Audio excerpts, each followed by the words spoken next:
நண்பர்களே, பாரதம் இன்று உலக நண்பன் என்ற உணர்வோடு முன்னேறி கொண்டிருக்கிறது.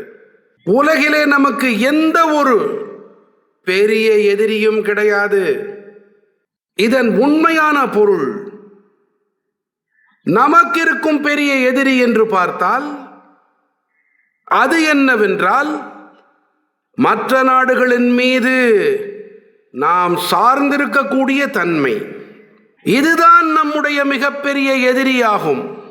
நாம் அனைவரும் இணைந்து பாரதத்தின் இந்த எதிரியை, சார்ந்திருக்கும் தன்மை என்ற எதிரியை தோற்கடித்தே ஆக வேண்டும்.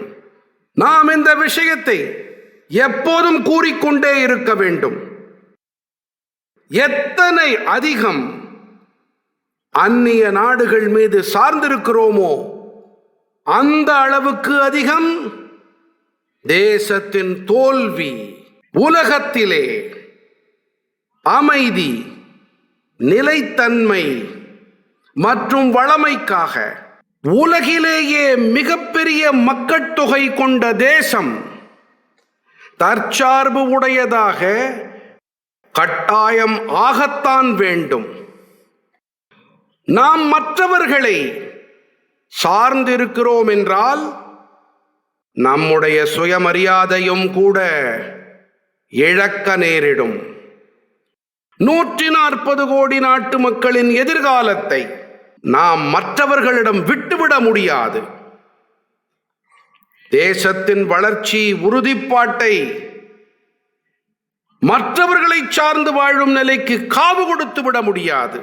நமது வருங்கால சந்ததிகளின் எதிர்காலத்தை சடுதியில் விட்டு செல்ல முடியாது.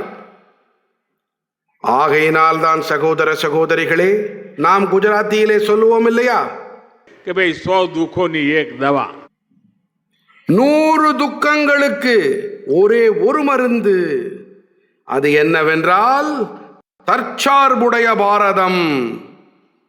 தற்சார்பு உடைய பாரதம். ஆனால் இதற்காக நாம் சவால்களை எதிர்கொண்டே ஆக வேண்டும்.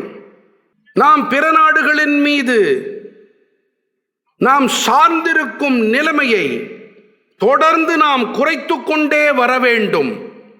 மேலும் இப்போது பாரதம் தற்சார்பு உடையதாக ஆகி உலகத்தின் முன்னால் முழு சக்தியோடு கண்டிப்பாக நிமிர்ந்து நின்றே ஆக வேண்டும்.